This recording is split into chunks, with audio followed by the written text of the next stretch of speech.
How to combine sustainability, energy security and competitiveness is a good question.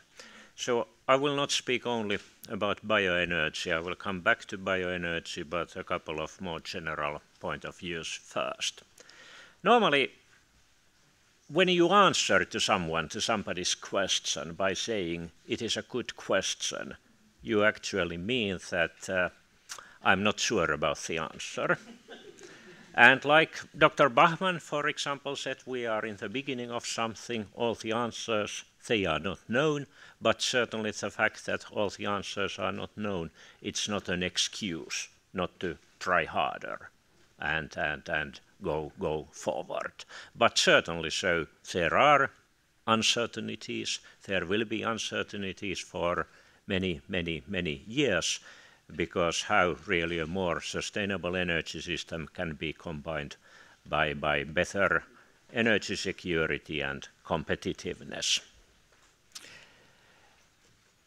During the last year, so I have heard two very different point of views. Some months ago here in Berlin there was a so-called BASREC meeting, Baltic Sea Energy Cooperation meeting on a ministerial level, and one of the last speakers was from Russia, not a minister but some civil servant. He said, so that remember, European friends, when you have one day completely messed up your energy systems, please remember, Russia is both able and willing to help. That was one point of view. The second point of view, which I heard earlier this year in Abu Dhabi in Conference of International Renewable Energy Agency, IRENA, was presented by well-known economist Jeremy Rifkin. I think most of you know the name. He said, so that the third industrial revolution will start from Germany, like the second with a combustion engine started 120 or so years ago. He was very convinced that Germany will succeed. Germany will show the way for the rest of the world. But of course, now there is a scientist, there is a civil servant who might be a little bit political too, but just to illustrate, so that certainly there are very different point of views. One answer, and of course, so I speak about country I know best, is that the energy mix also in the future should be quite broad. So this is one of the positive sides of the Finnish energy mix, so that we are not very dependent on any single source of energy. If one compares with Poland, for example, so Poland is very dependent on coal. I don't remember percentages, and America is very dependent on gas and oil and so on. We have a more versatile structure. This is about the total energy, and the share of oil here still is quite high, 24%, but actually so it is one of the lowest amongst the industrialized countries. Normally it is somewhere between 40 and 50%. So it's already quite low in Finland, and we plan so that by year 2020 it will be below 20%. And most of that is in transportation, road and air transportation. If one would have here so the electricity mix of Finland, so it would be very different, because oil would not have practically no role at all, and of course the others would be picture. But to have eggs in several baskets, so I think from the point of view of security of supply, that's always good. For competitiveness, how to maintain and improve, actually Europe should be able very quickly to improve its competitiveness. There are certain points which I would like to raise here. There are different opinions about this. My opinion is, and at least still today, the official opinion of the Finnish government is so that we as Europeans, we have to keep link with the progress in other countries.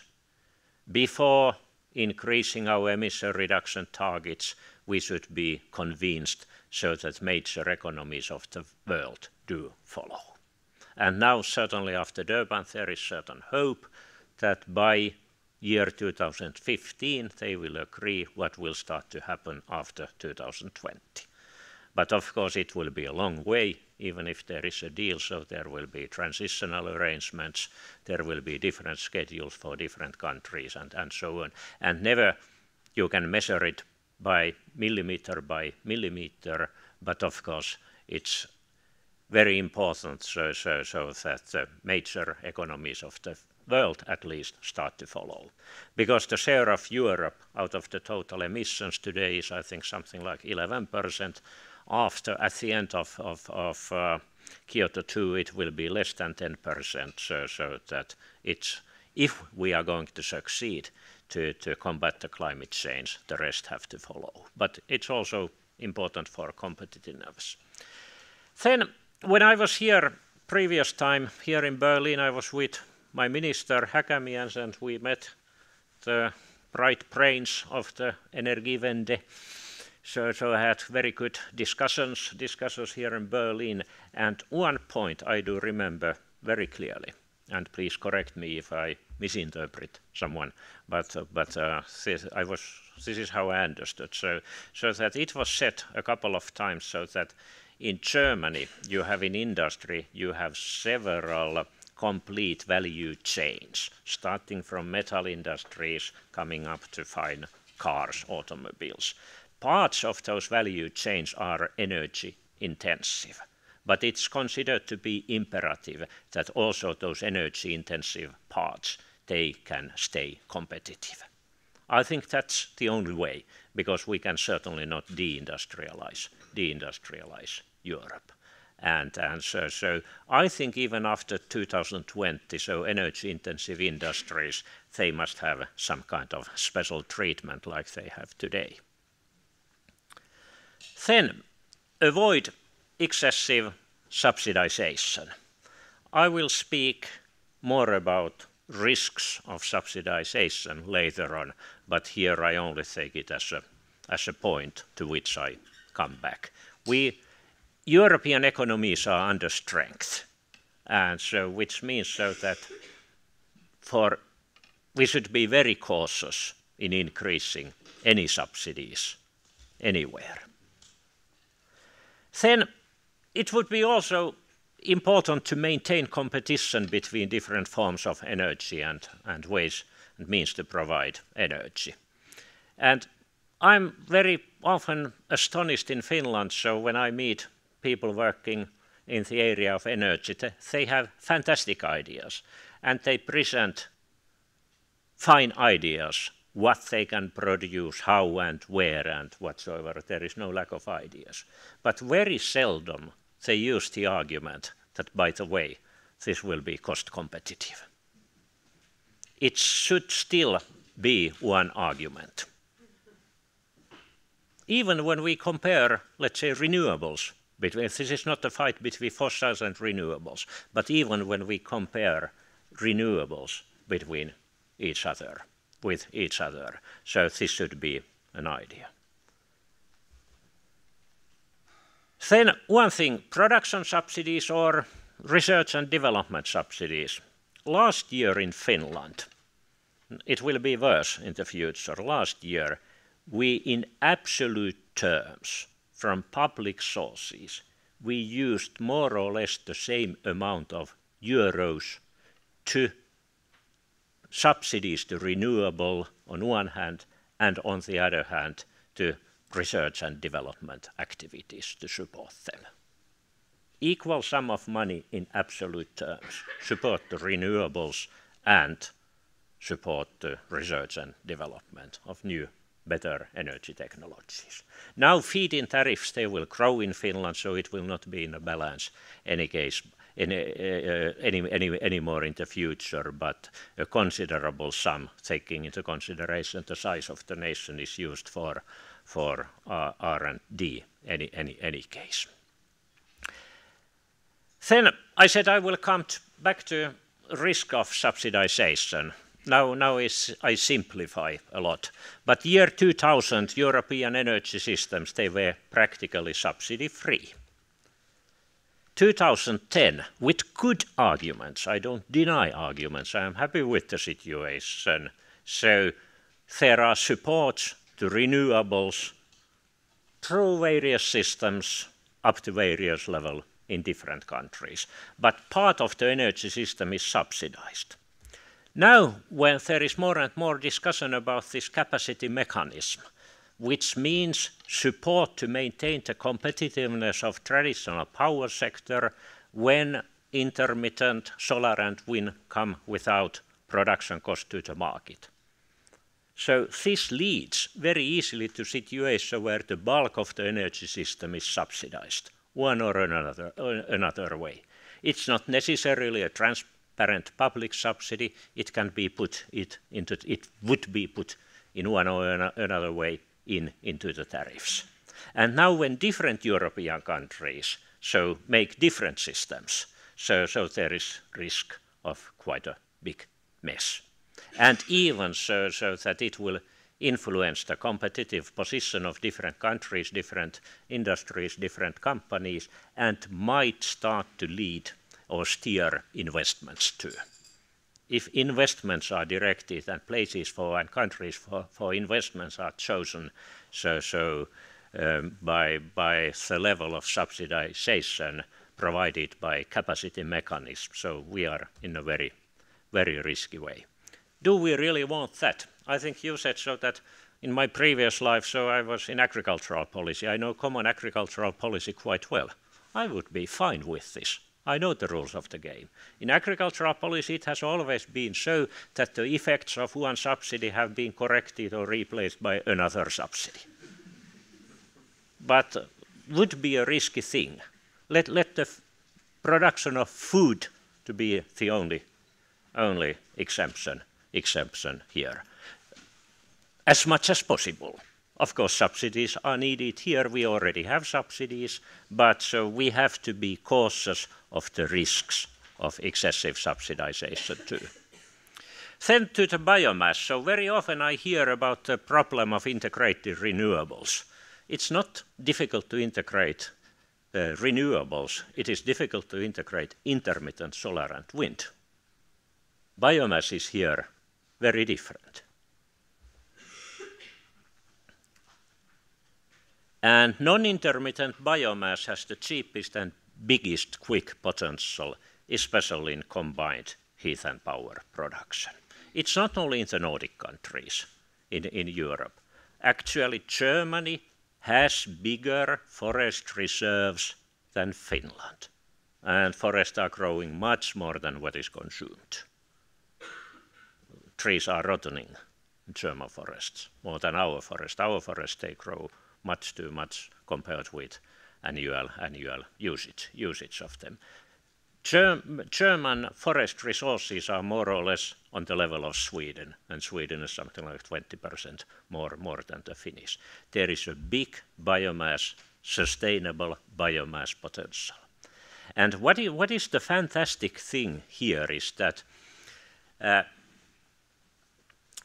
okay, I take that back first, is that, for example, in Finland and Sweden, we use a lot of biomass from forests for energy, without growing or harvesting any single tree for energy only. We don't grow trees, we don't harvest trees, we don't process trees only for energy. But when tree is harvested, one part, the lower part of the stock, goes to a sawmill. From sawmilk, bark and sawdust is renewable energy, and then it's timber construction. Middle part of the stock, it goes to a pulp mill or paper mill. Half comes out as cellulosa, the other half as so-called black liquor, which is renewable energy. Only the top of the tree, if harvested, is only energy.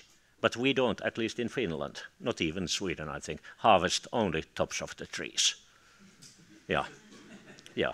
So it's a win-win situation. Huge amounts of biomass without specifically producing or harvesting it. Byproduct, residues. And now people are worried about the sustainability of that. I understand sustainability concerns in tropics, for example, where there is competition about land use, food products or biodiversity. Nordic forests, they are forests because they are so rocky, wet, hilly, unfertile. It has never been possible to take them under plow. Would have been taken centuries ago if it was possible. No competition about land use. And then we don't eat timber, which means no competition in the food market. And biodiversity is not decided how sawdust or bark is used, but is decided how forestry is managed. I hope this will be understood in Central Europe. I have explained this many, many times, but people always look astonished and don't really get it. Then the other good argument for biomass is that we can roughly divide it into two parts. One is already in circulation between vegetation and atmosphere, and its amount is more or less constant. Volcanoes, they occasionally put something more. Seas act a little bit like a sink, but it's stable. The same carbon is rotating. From grass, rotation time is perhaps 2 years. From tree can be 50 or even more years. But it's the same. And that's not the problem. The problem is that when you take fossil energy underground and add carbon to that circulation, which means so that any single kilo or calorie of fossils which can be replaced by biomass should be replaced. This is the case for biomass. We use carbon which is already in rotation between atmosphere and vegetation, and we don't add anything to it.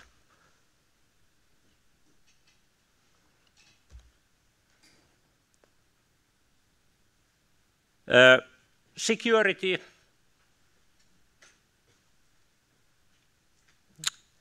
and sustainability, they are quite nicely combined in bioenergy, as I said. They also represent a decentralized domestic resource. Energy efficiency promotes both security and sustainability. Energy efficiency, you must always put your effort there. It's always worth of doing. Elasticity of demand is an underutilized resource, and a lot of effort is needed there. What can be done? There are limits.